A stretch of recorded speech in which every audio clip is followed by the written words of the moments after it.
Bismillahirrahmanirrahim. Assalamualaikum warahmatullahi wabarakatuh. Alhamdulillahi rabbil alamin. Wabihi nasta'inu ala umuri dunya waddin. Wa sallallahu ala nabiyyina wa sayyidina Muhammadin wa ala alihi wa sahbihi ajma'in, amma ba'd. Kita panjatkan puja dan puji syukur kehadirat Allah Subhanahu wa taala. Pada kesempatan malam yang berbahagia kali ini, kita masih kembali diberi kekuatan, kesehatan, hidayah serta taufik dari Allah Jalla wa Ala, sehingga kita bisa kembali menghadiri ngaji Asmaul Husna di Masjid Manarul Ilmi di komplek Pondok Pesantren Tunas Ilmu di Desa Kedung Wuluh Purbalingga ini. Kita berharap semoga Allah Subhanahu wa taala berkenan untuk melimpahkan kepada kita semuanya ilmu yang bermanfaat, sehingga bisa kita amalkan sebagai bekal untuk menghadap kepada Allah Jalla wa Ala. Amin ya rabbal alamin. Salawat dan salam semoga senantiasa tercurahkan kepada junjungan kita Nabi Agung Muhammad sallallahu alaihi wasallam, kepada keluarganya, sahabatnya dan umatnya yang setia mengikuti tuntunannya hingga di akhir nanti. Para hadirin dan hadirat sekalian yang kami hormati, dan juga segenap pendengar Radio Insani 88.8 FM di Purbalingga, Purwokerto, Banjarnegara, Cilacap, Banyumas, Wonosobo, Kebumen dan sekitarnya, serta para pemirsa Insan TV, Niaga TV dan Yufi TV yang mudah-mudahan senantiasa dirahmati oleh Allah Azza wa Jalla. Pada pertemuan yang lalu kita telah membahas tentang buah manis meyakini Ar-Rahman dan Ar-Rahim, bagian yang pertama. Hari ini insyaallah kita akan menyelesaikan pembahasan itu, buah manis mengimani nama Allah Ar-Rahman dan Ar-Rahim, bagian yang kedua. Pada pertemuan yang lalu kita sudah membahas berapa poin? 2. Apa yang pertama? Akan memaksimalkan cinta kita kepada Allah. Yang kedua, tak pernah putus harapan dari kasih sayang Allah. Hari ini kita akan membahas dengan izin Allah poin yang ketiga, yang keempat, dan yang kelima. Silahkan yang punya buku bisa buka halaman 21. Iqra thalithan.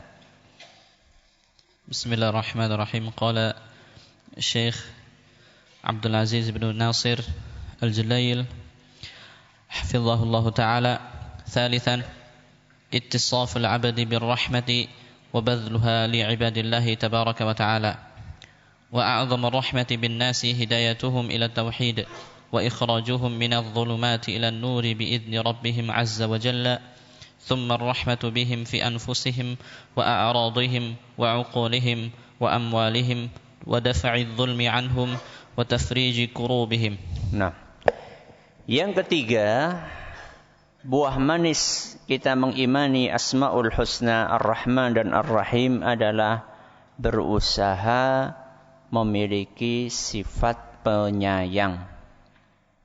Apa? Berusaha memiliki sifat penyayang.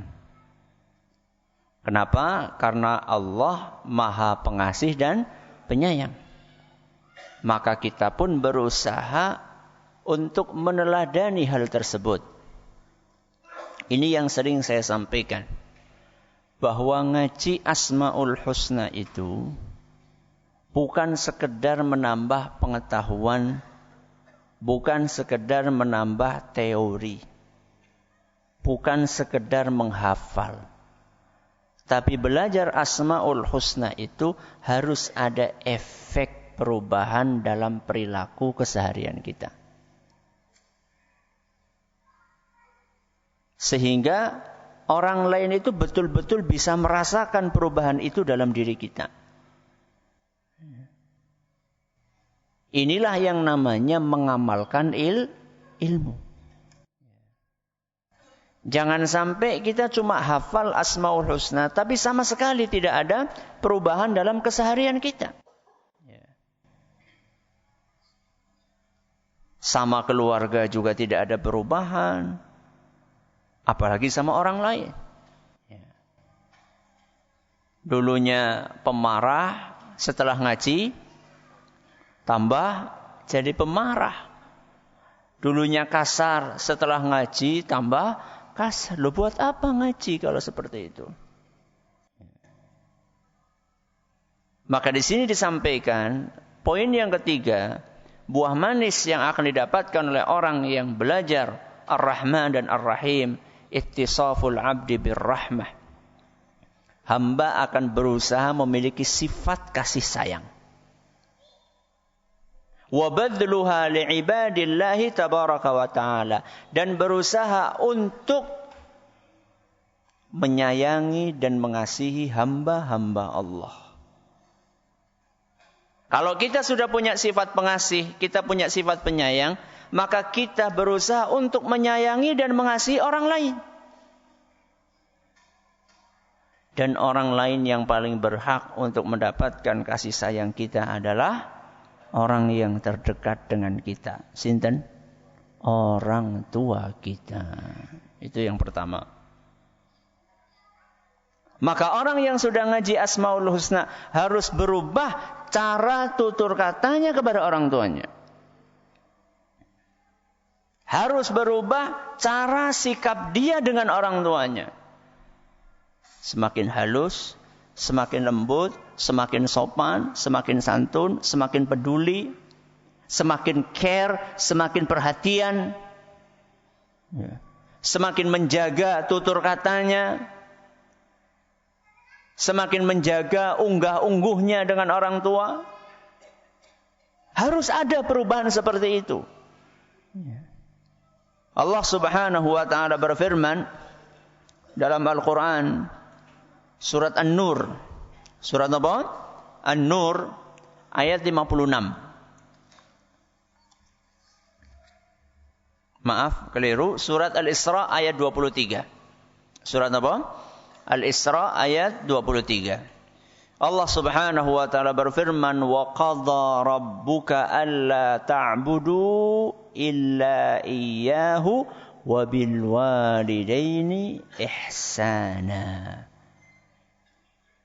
Di dalam ayat ini Allah menyebutkan haknya. Wa qadha rabbuka alla ta'budu illa iyyah. Allah Subhanahu wa ta'ala mewajibkan kalian untuk tidak beribadah kecuali hanya kepada Allah. Ini haknya siapa? Allah Azza wa Jalla. Wajib untuk menegakkan tauhid. Setelah Allah menyebutkan haknya, karena yang kita butuhkan bukan hanya hablum minallah, tapi kita juga hablum minan nas. Dengarkan apa selanjutnya. Setelah Allah Subhanahu wa ta'ala menyebutkan haknya, langsung saat itu Allah lanjutkan firman-Nya, wa bil walidaini ihsana. Dan Allah mewajibkan kalian untuk berbuat baik kepada kedua orang tua. Langsung nomor 2 setelah haknya Allah Subhanahu wa ta'ala. Sebelum bos, ya, sebelum istri, sebelum suami, ya, apalagi teman arisan, apalagi teman grup WA, itu nomor sekian itu. Pertama kali yang harus kita sikapi dengan kasih sayang adalah kedua orang tua kita. Ya, tapi kan orang tua saya sering mukuli saya, Ustaz. Masya Allah. Mukuli karena benci atau karena sayang? Ya, biasanya sih orang tua mukuli karena apa? Sayang, biasanya. Seandainya orang tuamu memukulimu karena benci pun, sungguh jasa orang tuamu tetap tidak bisa dibandingkan dengan rasa sakit yang kamu rasakan dari pukulan orang tua itu. Makanya Allah Subhanahu wa ta'ala di sini menyebutkan setelah haknya Allah, langsung haknya kedua orang tua. Maka jangan sampai kita bisa halus sama teman kita, tapi tidak bisa halus sama orang tua kita. Jangan sampai kita bisa sopan dengan komandan kita, kok enggak bisa sopan dengan ayah dan ibu kita. Maka orang yang belajar Ar-Rahman dan Ar-Rahim, dia harus berusaha memiliki sifat kasih sayang. Dan manusia yang paling berhak untuk disayangi adalah siapa? Kedua orang tua kita. Baru kemudian pasangan kita. Suami kepada siapa? Istri. Istri kepada suami. Maka panjenengan Pak, kalau sudah ngaji Asmaul Husna harusnya tambah sayang, tambah setia, nggih. Mboten pelirik. Semakin sering bawain oleh-oleh buat siapa? Istrinya. Kayak panjenengan kayak gini pulang ini mampir, ora ketang tuku gorengan. Duwene bisa nggak tuku gorengan ya ora apa-apa. Dari beberapa belas nggak bawa apa-apa. Ada rezeki, ya dinaikkanlah kelasnya, bukan gorengan apa? Martabak ya. Ora ketang sing doke siji. Ya. Ada super, ada spesial, ada apa ya? Biasa ya. Ora ketang sing biasa, mandan mambunduk ya. Ya. Semakin sayang dengan pasangan kita. Ibu-ibu pun juga sama. Semakin sayang sama suaminya. Kalau dulu suami datang, wedang bening terus ya. Baru ngaji Asmaul Husna, apa? Teh, kopi, apa maning? Susu, wedang jahe gitu kan. Tambah sayang. Harus ada perubahan. Ya, semakin sabar suami kepada istrinya, istri kepada suaminya.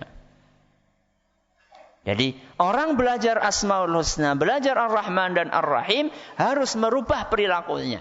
Harus semakin memiliki sifat kasih sayang. Kepada orang tua, kepada pasangan, kemudian kepada anak-anak. Ya. Anak-anak ini harus bisa merasakan, oh wong tuaku, orang tuaku setelah ngaji tambah sayang. Harus ada seperti itu. Jangan sampai baru ngaji malah tambah galak. Ya. Ada sebuah kisah yang dibawakan oleh Aisyah radhiyallahu anha. Kisah nyata ini diriwayatkan di dalam Sahih Bukhari dan Muslim. Di dalam Sahih Bukhari dan Muslim, dan redaksi yang kami bawakan adalah redaksi yang ada di dalam Sahih Muslim. Aisyah cerita, pada suatu hari beliau kedatangan seorang ibu miskin. Seorang ibu miskin sambil membawa dua putrinya yang masih kecil. Datang ibu miskin sambil membawa dua orang putrinya yang masih kecil. Kelihatan sekali mereka bertiga ini kelaparan. Maka Aisyah radhiyallahu anha mencari-cari di rumahnya apa yang kira-kira bisa diberikan kepada ibu miskin tadi. Ternyata di rumahnya hanya beliau temukan 3 butir kurma. 3 butir kurma. Itu yang ada di rumah manusia paling istimewa di muka bumi. Cuma punya 3 butir kurma. Maka 3-tiganya itu pun diberikan. 3-tiganya itu pun diberikan kepada sang ibu miskin tadi. Pas kan? 3 kan ya? 1 buat siapa? Ibunya, 1 buat anaknya yang pertama, yang ketiga buat anaknya yang kedua. Pas. Maka ibu miskin tadi pun dengan wajah yang ceria segera membagi 1 buat putrinya, yang 1 lagi buat putri yang kedua. Dan cepat sekali, blup, langsung apa? Langsung habis. Maka gantian si ibu ini pengen makan jatahnya. Kan dia pegang satu kan, jatah dia, jatah si ibu tadi. Ketika akan dimakan, diminta sama anaknya. Diminta sama anaknya, jatahnya si ibu ini diminta sama anaknya. Akhirnya apa yang dilakukan oleh ibu tadi? Dia belah kurma itu jadi dua. Dia belah kurma itu jadi dua. Separuh buat putrinya, separuh lagi buat putrinya yang kedua. Dan si ibu tidak makan satu pun dari kurma itu. Aisyah radhiyallahu anha takjub, kagum melihat betapa sayangnya betapa sayangnya si ibu kepada kedua anaknya. Akhirnya ketika Rasulullah sallallahu alaihi wasallam pulang, Aisyah radhiyallahu anha cerita tentang kejadian nyata yang beliau lihat langsung dengan kedua mata beliau. Apa komentar Nabi sallallahu alaihi wasallam? Innallaha qad aujaba laha bihal jannah. Sesungguhnya Allah subhanahu wa ta'ala pasti akan memasukkan ibu tadi dengan kasih sayangnya ke surga. Au a'taqaha biha minan nar. Atau Allah subhanahu wa ta'ala pasti akan menyelamatkan ibu tersebut dari api neraka. Dengan kasih sayang si ibu itu kepada anaknya. Inilah dahsyatnya kasih sayang. Dahsyatnya kasih sayang kepada manusia-manusia yang terdekat dengan kita. Maka kita sebagai orang tua, PR kita ini bukannya sekedar ngaji. Allah subhanahu wa ta'ala akan memasukkan seseorang ke surga dengan kasih sayangnya kepada anak-anaknya. Maka jangan sampai kita setelah ngaji, kemudian tidak ada perubahan sama sekali dalam perilaku kita dengan anak-anak kita. Ada sebagian orang gengsi, sekedar untuk memeluk anaknya, gengsi. Sekedar untuk mengecup kepala anaknya, mengusap keningnya, kepalanya, gengsi. Nabi SAW pernah menegur seorang sahabat namanya Al-Aqra ibnu Habis radhiyallahu anhu. Ketika beliau melihat Rasulullah SAW mencium cucunya Al-Hasan atau Al-Husain.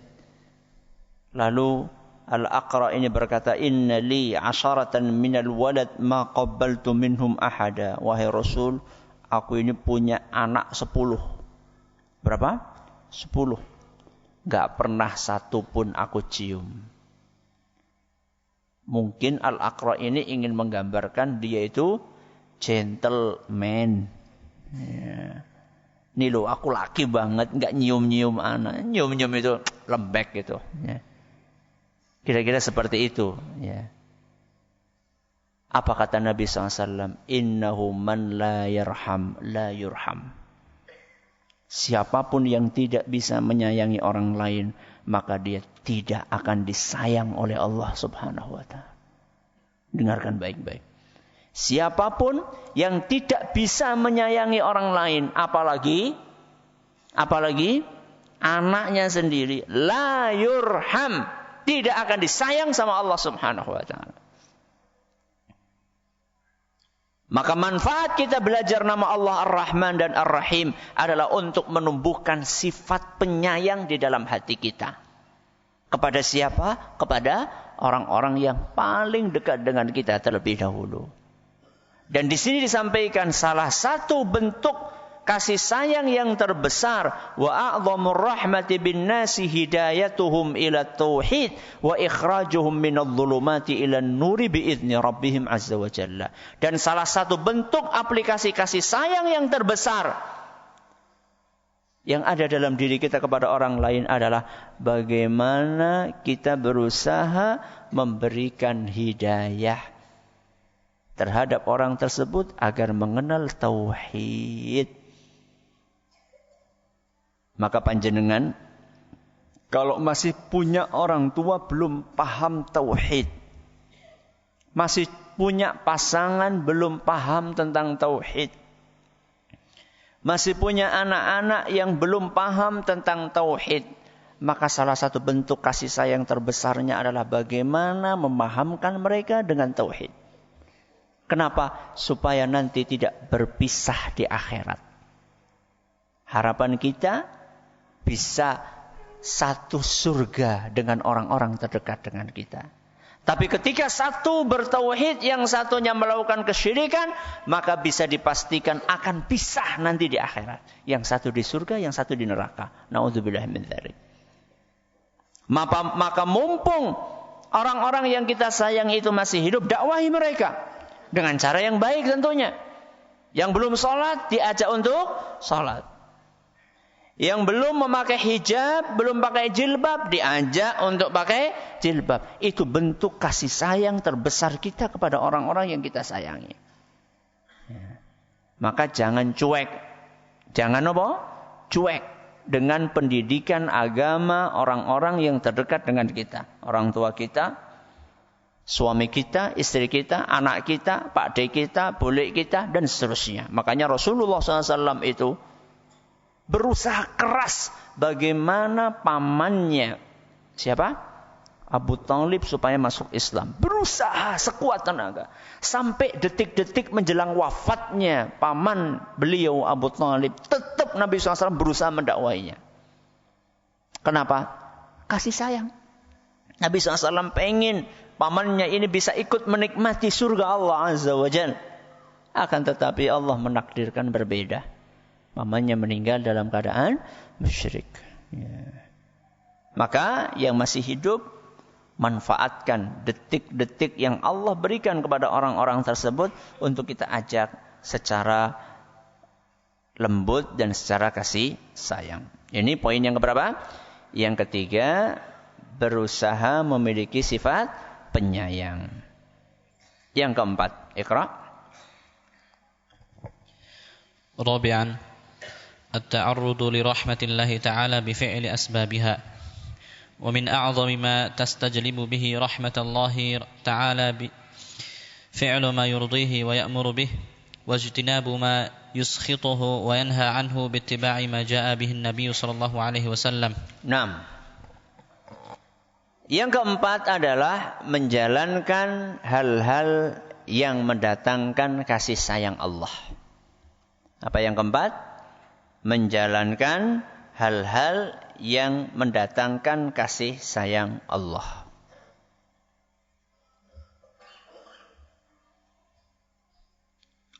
Pengen disayang sama Allah? Pengen disayang sama Allah? Pengen. Berarti harus ikut cara yang diajarkan sama Allah. Ya. Jadi kalau pengen kasih sayang Allah, mendapatkan kasih sayang Allah, itu bukan melakukan apa yang kita sukai, tapi melakukan apa yang disukai oleh siapa? Allah. Ada sebagian orang kayak gitu. Loh, kok jeneng kayak gini? Loh, nyong wis mantep kayak gini. Loh, kok kayak gue? Ada sebagian orang melakukan amalan-amalan yang tidak dicontohkan oleh Rasulullah SAW. Tidak disuruh sama Allah Azza wa Jalla. Ketika ditegur, loh, orang ada dalil laporan, orang dalil-dalilan. Aku wis mantep kayak gini. Loh, yang Anda cari apa sih? Yang Anda cari kasih sayang Allah atau kasih sayang siapa? Kalau kita pengen dapat kasih sayang Allah, manut sama Allah Subhanahu wa Ta'ala. Makanya hal yang pertama yang akan mendatangkan kasih sayang Allah adalah wa min a'zami ma tustajlabu bihi rahmatullahi ta'ala fi'lu ma yurdihi wa ya'muru bihi wa ijtinabu ma yuskhituhu wa yanha anhu. Hal yang pertama yang bisa mendatangkan kasih sayang Allah, menjalankan perintahnya, menjauhi larangannya. Kalau orang pengen disayang Allah, jalankan perintahnya, jauhi larangannya. Panjenengan kalau pengen disayang istri apa? Apa yang dilakukan? Kalau jenengan bawa sesuatu buat istri, bawakan sesuatu yang jenengan sukai. Apa yang disukai istri? Sukai istri. Walaupun panjenengan senenge salak, ya. Istri senenge gandul. Dia aja maksa gawa salak terus. Ya. Jenengan pengen disayang sama istri, belikan sesuatu yang disukai sama istri. Walaupun jenengan ya nggak terlalu suka. Kalau kita ingin disayang sama Allah, lakukan apa-apa yang disukai sama Allah, bukan apa yang kita sukai. Ya. Justru apa yang kita sukai harus mengikuti apa yang disukai oleh Allah Azza wa Jalla. Apa yang disukai oleh Allah, kita jalankan perintahnya, kita jauhi larangannya. Apa contoh perintah Allah? Salat. Makanya dengarkan apa kata Allah Subhanahu wa taala dalam surat An-Nur ayat 56. Nah, ini baru surat apa? An-Nur ayat 56, wa aqimus salata. Apa artinya? Tegakkanlah salat. Wa atuz zakata, tunaikanlah zakat. Wa atiur rasulah, dan taatilah Rasul, la'allakum turhamun, niscaya kalian akan disayang oleh Allah. Surat apa mau? An-Nur ayat 56. Ini loh kalau pengen disayang sama Allah, salat, laksane salat. Tunaikan zakat. Memang kalau seandainya kita wajib menunaikan, tunaikan zakat. Sudah saatnya kita keluarkan zakat, keluarkan. Wa atiur rasul, taati Rasul sallallahu alaihi wasallam. Beribadah sesuai dengan apa yang diajarkan oleh Rasulullah sallallahu alaihi wasallam, bukan apa yang kita temukan di sekeliling kita, bukan. Ibadah itu bukan nyong mareme kayak gini, bukan. Ibadah itu apa yang diajarkan sama Rasulullah SAW. Sekarang Rasulullah SAW mengajarkan ini atau tidak? Rasulullah SAW ajarkan bacaan-bacaan seperti ini atau tidak? Kalau tidak, no way. Ya. Kalau iya, why not? Ya. Jadi dibalik. Diajarkan Rasul, no way. Jangan. Apapun yang diajarkan sama Rasul SAW, kita berusaha untuk kita praktekkan. Apa yang tidak dicontohkan oleh Rasul SAW, nun sewu. Enggak lah. Ya. Karena kita ingin mendapatkan kasih sayang dari Allah Subhanahu wa ta'ala. Kalau kita sudah disayang oleh Allah Subhanahu wa ta'ala, apapun yang kita inginkan dengan izinnya, Allah akan berikan. Akan tetapi sekali lagi perlu kita ingatkan bahwa Allah itu memberikan apa yang kita butuhkan, belum tentu apa yang kita minta. Sebab belum tentu yang kita minta itu betul-betul kita butuhkan. Ya. Jadi ini poin yang keempat, menjalankan hal-hal yang mendatangkan kasih sayang Allah.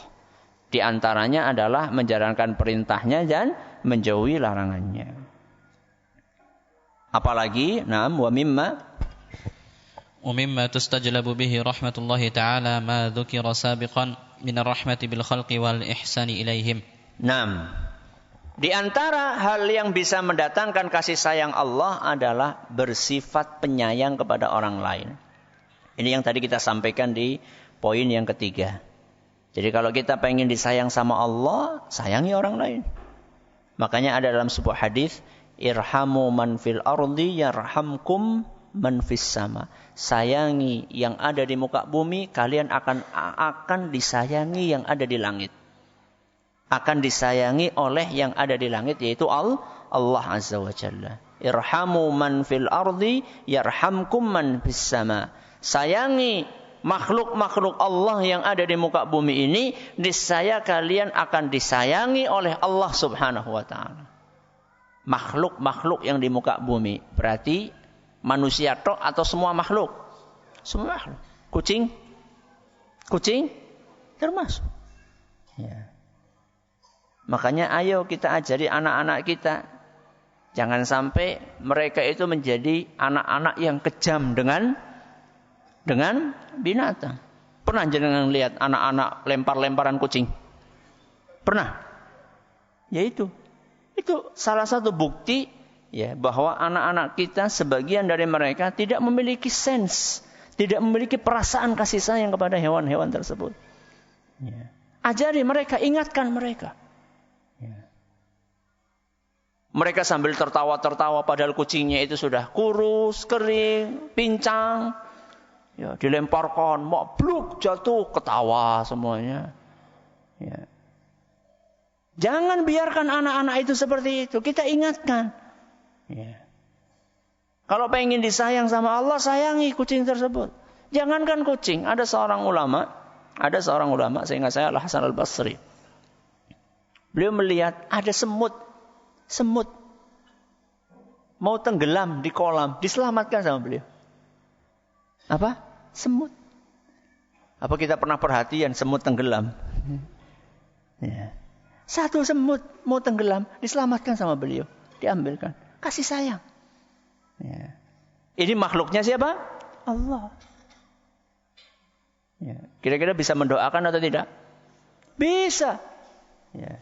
Wa innal alima la yastaghfiru lahu man fis samawati wa man fil ardi hatta al-hitanu fil ma. Orang yang alim itu akan didoakan oleh seluruh makhluk yang ada di langit dan di bumi, sampai ikan di dasar lautan pun akan mendoakan. Mendoakan, semuanya bisa mendoakan. Semut yang tadi kita selamatkan bisa mendoakan kita. Kira-kira mustajab apa ya? Orang duit dosa, tapi kan tahu nyokot. Ya, semut itu bukan makhluk yang mukallaf. Ya, yang mukallaf, yang terkena beban syariat, dicatat pahala, dicatat dosa, itu cuma jin dan manusia. Maka ayatnya bunyinya apa? Wa ma khalaqtul jinna wal insa illa liya'budun. Aku tidak ciptakan jin dan manusia kecuali untuk beribadah kepadaku. Berarti yang mukallaf ya dua itu. Jin sama manusia. Semut enggak. Nyokot gigit kita. Tidak ada masalah buat semut. Masalah buat kita. Buat semutnya enggak ada masalah. Dia enggak berdosa dia. Ya. Itulah kasih sayang yang dicontoh oleh para ulama kita terhadap makhluk-makhluk Allah yang ada di muka bumi. Naam. Wa minat turuqi. Wa minat turuqi allati tunalu biha rahmatullahi azza wa jalla tadabburul Qur'ani wal insatu ilaih. Naam. Wa minat turuqi allati tunalu biha rahmatullah, di antara hal yang bisa mendatangkan kasih sayang Allah adalah tadabburul Qur'an wal insatu ilaihi. Kalau lagi dibacakan Quran, diam, menyimak, berusaha mentadabburi. Napa tadabbur? Berusaha untuk merenungi, memahami apa yang dibaca dalam ayat-ayat tersebut. Ketika sholat atau di luar sholat? Ketika sholat atau di luar sholat? Dua-duanya. Ketika sholat imamnya lagi baca, makanya apa kata Allah Subhanahu wa taala? Wa idza quri'al Qur'anu fastami'u lahu wa ansitu. Seandainya dibacakan Al-Qur'an, fastami'u lahu. Napa? Dengarkan. Cuma mendengar tidak. Wa ansitu. Napa wa ansitu? Diamlah. Supaya apa? La'allakum turhamun. Supaya kalian disayang oleh Allah Azza wa Jalla. Surat Al-A'raf ayat 204. Surat apa? Al-A'raf ayat 204. Maka siapapun yang mendengarkan orang baca Al-Quran, cuma dengerin tok. Cuma apa? Dengerin tok. Tapi orang karo ngantuk. Mendengerin sambil menyimak dan gak ngobrol. Itu etikanya seperti itu. Ada orang baca Quran, diam, simak, gak ngobrol sendiri. La'allakum turhamun, kalian akan disayang sama Allah Subhanahu wa taala. Bayangkan, ini yang dengerin. Bagaimana yang baca? Dan bagaimana yang mengajarkannya? Maka menjadi guru Al-Quran itu adalah sebuah aktivitas yang sangat prospektif. 300.000 Ustaz prospektif? Prospektif mendatangkan pahala dan kasih sayang dari Allah Subhanahu wa taala. Dan itu lebih mahal daripada 300.000 gak ada apa-apanya 300.000 itu. Ya. Kalau jenengan hari-harinya disibukkan untuk ngajari anak-anak baca Al-Quran, bersyukurlah kepada Allah. Anda lebih mulia daripada seorang businessman sekalipun. Atau businesswoman sekalipun. Ya. Jenengan lebih berharga dibandingkan mereka. Kenapa? Karena setiap hari kita sibuk dengan kalamnya Allah. Sedangkan mereka setiap hari sibuk dengan kalamnya manusia. Mana yang lebih mulia? Kalamnya manusia atau kalamnya Allah? Kalamnya Allah. Ya. Aku berarti nggak suka bisnis maning. Ya tetap bisnis. Tapi aja kelalen ngaji. Ya. Masih yo jaga toko. Teka terus kan ora. Ya. Ada saatnya sepi. Nah itu gunakan untuk apa? Ngaji, baca Al-Quran. Ya. Baik. Selanjutnya. وكذلك الاستغفار من أعظم ما تستجل به رحمة الله تعالى. Begitu pula memperbanyak istighfar. Jadi memperbanyak istighfar juga termasuk hal yang bisa mendatangkan kasih sayang Allah Subhanahu wa taala. Dalilnya Al-Qur'an surat An-Naml ayat 46. Nanti jangan buka aja di rumah surat apa? An-Naml ayat 46. Ini dalil yang menunjukkan bahwa istighfar bisa mendatangkan kasih sayang Allah. Kita bahas poin yang kelima. Ya. Khamisan. الحياء من الله عز وجل إن التأمل في إحسان الله ورحمته يورث العبد حياء منه سبحانه وتعالى فيستحيي العبد المؤمن من خالقه أن يعصيه. Nah, yang kelima. Buah manis kita beriman dengan Ar-Rahman dan Ar-Rahim. Yang kelima, merasa malu. Merasa malu berbuat maksiat kepada Allah. Kenapa? Merasa malu berbuat maksiat kepada Allah. Izin. Ini yang kadang-kadang kurang kita perhatikan. Kita ini suka pakai wuh sama manusia. Tapi jarang-jarang pakai wuh sama siapa? Sama Allah. Kita suka nggak enak sama manusia.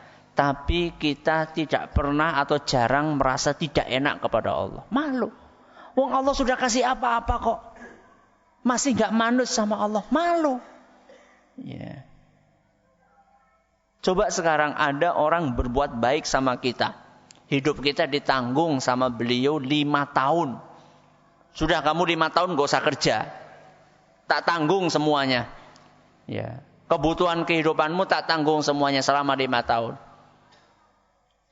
Suatu hari dia minta tolong sama kita. Tolong dong ini. Minta bantuan lakukan ini.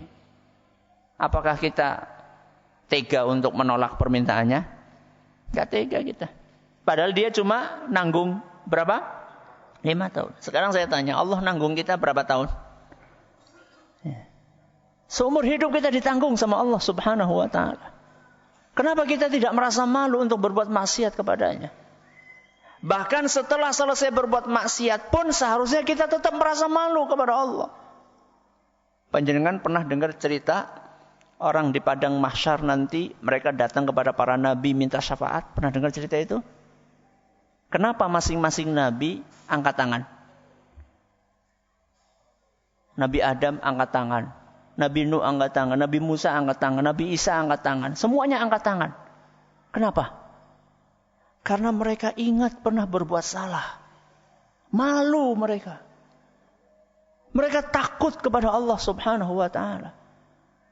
Padahal dosa mereka kira-kira sudah diampuni atau belum? Sudah, mereka para nabi, para rasul. Nabi Adam alaihissalam cuma gara-gara memakan buah yang dilarang sama Allah. Teringat malunya itu sampai hari kiamat. Bayangkan. Nah, kita berbuat dosa barusan tadi sudah lupa sekarang. Nabi Adam di hari kiamat masih ingat dengan dosa yang pernah dia kerjakan, yang pernah beliau kerjakan dahulu ketika di surga. Nabi Musa pun demikian, Nabi Isa pun demikian. Kenapa mereka bisa seperti itu? Karena imannya yang tinggi. Nah, kita nggak punya malu karena iman kita yang rendah. bolak-balik salah, orang ngerasa salah.